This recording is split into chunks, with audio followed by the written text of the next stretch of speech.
साफी साहब, डीजीआईएसपीआर का बयान आप समझते हैं पीडीएम के लिए एक धचका है? नहीं, मेरे ख्याल में इसका तो पीडीएम के लिए ना धचका होना चाहिए और ना पीडीएम के लिए वो कोई खुशी और मुसर्रत का बायस होना चाहिए। एक तो ये है कि जो बात की थी मौलाना ने भी वो एक तकरीर में, तो ये नहीं कहा था उन्होंने कि हम पिंडी ही जाएंगे, बल्कि उन्होंने कहा था कि हम यानी पिंडी की तरफ भी जा सकते हैं। और कोई पीडीएम जो भी फैसले होते हैं तो वो तो अल्टीमेटली जब तमाम जमातें मिल के करती हैं तो वही पर फैसला बन जाता है। जिस तरह मसलन मौलाना तो ख़ुद इस्तीफ़े देने के हक़ में थे, लेकिन जब पीपल्स पार्टी और मुस्लिम लीग नून उससे पीछे हट गई तो मौलाना को लामहला उनकी लाइन पे आना पड़ा। तो एक तो ये है कि ये कोई पीडीएम का फ़ैसला नहीं हुआ था। दूसरा, मेरे ख़्याल में आज तो इसमें पीडीएम के लिए एक इत्मीनान का भी पैगाम होना चाहिए। वो यूँ कि उनका डिमांड ये है कि फ़ौज हट जाए, जो उनके बकौल के शायद इस्टेब्लिशमेंट की तरफ से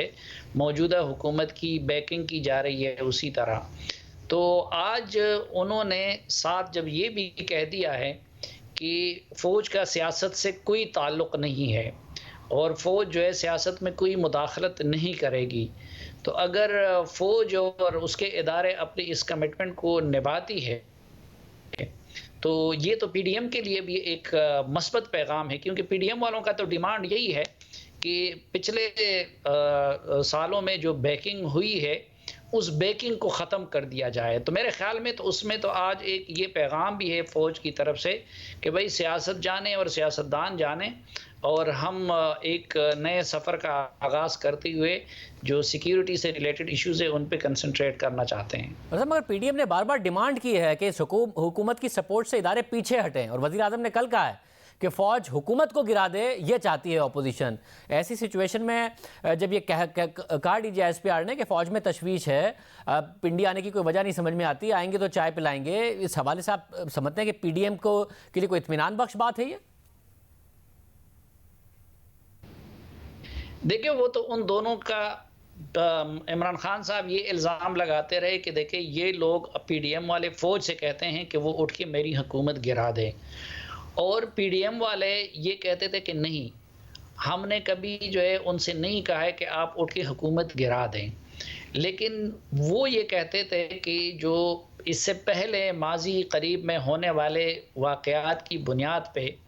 पीडीएम वाले ये कहते थे कि जो सहारा है या जो सपोर्ट है या फिर इमरान खान साहब जो तासुर दे रहे हैं कि इदारे स्टेट की बजाय उनकी हुकूमत के साथ खड़े हैं, तो उनका डिमांड ये था कि वो अगर अपना सपोर्ट, मसलन मौलाना भी बार बार ये कहते रहे, नून लीग वाले भी ये कहते रहे कि भाई हमें आपस में करने दें इमरान खान साहब को और हम सियासतदानों को। तो आज तो मेरे ख़्याल में कि उन्होंने ये भी वाज़े कर दिया कि जब उधर से तो ये पैगाम नहीं आया माजी की तरह कि कोई डीजीआईएसपीआर ने ये तो नहीं कहा है कि फ़ौज इस हुकूमत के साथ खड़ी है या फ़ौज इस इमरान खान के साथ खड़ी है। उधर से तो मजमूई तौर पर पैगाम यही था कि फ़ौज का सियासत से कोई सरोकार नहीं है और फ़ौज रियासत के साथ खड़ी है और उनकी तरजीहात में बाकी मामलात है। तो मेरे ख़्याल में इसकी अगर वो तशरीह की जाए और फ़ौज आके जाके अमल से भी इसका सबूत दे या फ़ौज के मातहत इदारे, तो ये तो एक नए सफ़र का आगाज़ हो सकता है। और मैं भी ख़ुद हमारी भी ये ख्वाहिश है कि माजी को बुला के जो अपोजिशन का डिमांड है कि हमारे सिक्योरिटी के इदारे वो लाताल्लुक़ हो जाएं सियासत से, और इमरान खान साहब जो तासुर दे रहे हैं उस तासुर के बरक्स फ़ौज अमल से भी ये सबूत दे कि हमारा कोई सियासत से ताल्लुक़ नहीं है। तो न सिर्फ ये कि ये एक नए सफ़र का आगाज़ हो सकता है, और हम यानी रिक्वेस्ट तो हम दोनों से ये करते हैं कि फ़ौज भी वाकई जो आज डीजीआईएसपीआर ने बात की है कि मनोआन उस पर अमल किया जाए, और कुछ न कुछ हमें भी इस तरह इशारे मिलते हैं कि शायद हमारे सिक्योरिटी के इदारे इन चीज़ों से निकलना चाहते हैं। तो अगर वो पैगाम हो और उसकी वो तशरीह हो तो फिर तो पीडीएम को इसको वेलकम करना चाहिए। बहुत शुक्रिया साबिर साहब की गुफ्तगू आपने सुनी।